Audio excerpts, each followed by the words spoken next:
à chaque fois, il veut passer son baccalauréat, son nom disparaît dans la liste des participations mystiquement. Histoire mystique, deuxième partie est fin. Voilà comment, alors cette fois-ci, le pasteur, après avoir l'air dire de jeûner pendant 3 jours et de prier sur le dossier avant de faire entrer le dossier, ils ont fait exactement comme on les avait dit. Et le jeune Élie et sa maman, Grâce, sont allés déposer le dossier. Le dossier est rentré quelques jours avant le bac. Donc là, qui se passe en 2025, actuellement, là, le bac technique. Voilà comment, alors, son nom apparaît pour la première fois sur la 3e année. Son nom apparaît sur la liste. Quel miracle! C'est là où, même au sein de son établissement, les gens ont compris que non, le petit avait des problèmes mystiques, la team HPH. Mais cela ne s'est pas arrêté par là.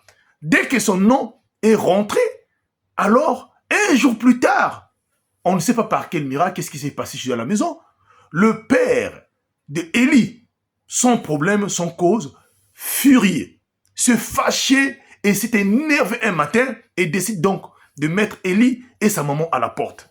Son problème, étant donné qu'ils n'avaient pas une partie pour aller, donc ils ont demandé de l'aide à l'église pentecôtiste.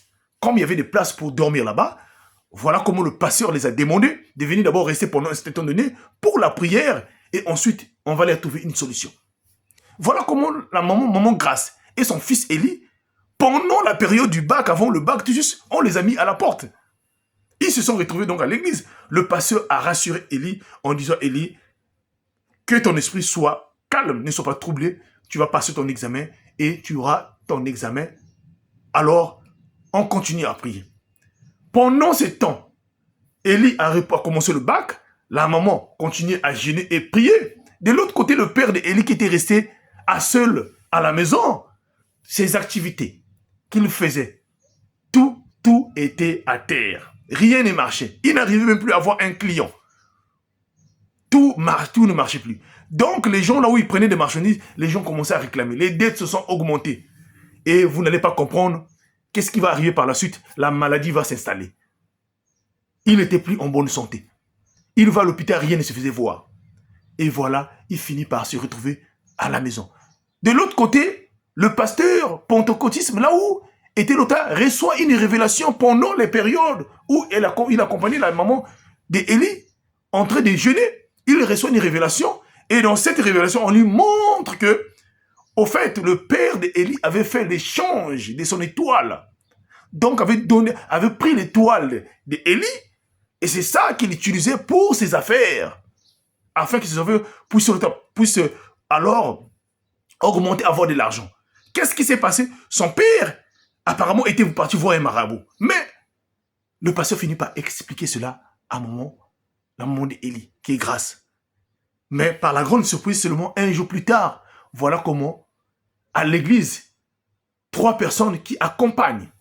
Donc, le père d'Élie, qui vient tout être vraiment malade au sein de cette église-là, pour venir voir le pasteur et demander pardon.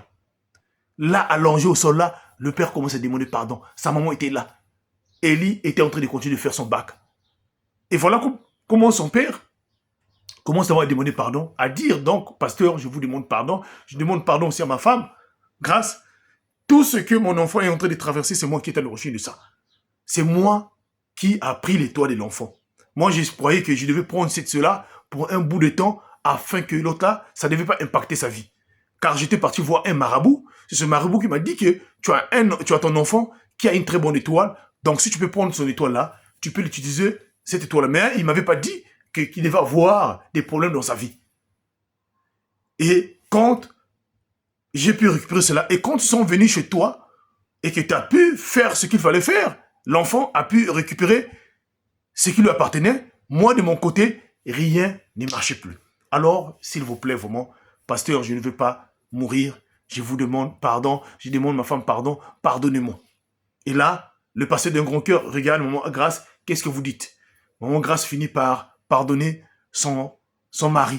Et là, ils ont attendu le soir quand Élie est rentré. On l'a expliqué sur la situation. L'enfant a failli refuser, mais le pasteur lui a convaincu et ils ont fait une prière.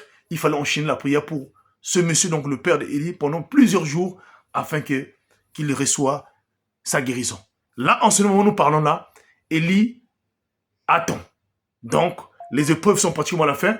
Élie attend. Alors, par la grâce de Dieu, si et seulement son bac sera vraiment satisfait. C'est pour vous dire quoi? Dieu est grand. Faites attention. Priez souvent sur vos choses. Quand vous constatez quelque chose de mystérieux arriver dans votre vie, posez-vous la question. Seul Dieu est capable de vous délivrer. Sur cette terre des vivants, il n'y a aucune personne qui est plus forte que Dieu. Ça n'existe pas. Il n'y a que Dieu qui est supérieur à tout le monde. Donc, quand vous avez un problème, confiez-vous envers Dieu et priez souvent. Priez sur vos enfants avant de faire remonter les dossiers. Priez pour vos enfants avant le bac, avant le BPC, avant tous les examens d'État, s'il vous plaît. Que Dieu nous bénisse. Partagez-moi cette histoire. C'était HPH, l'homme à plaisir histoire. Je vous remercie.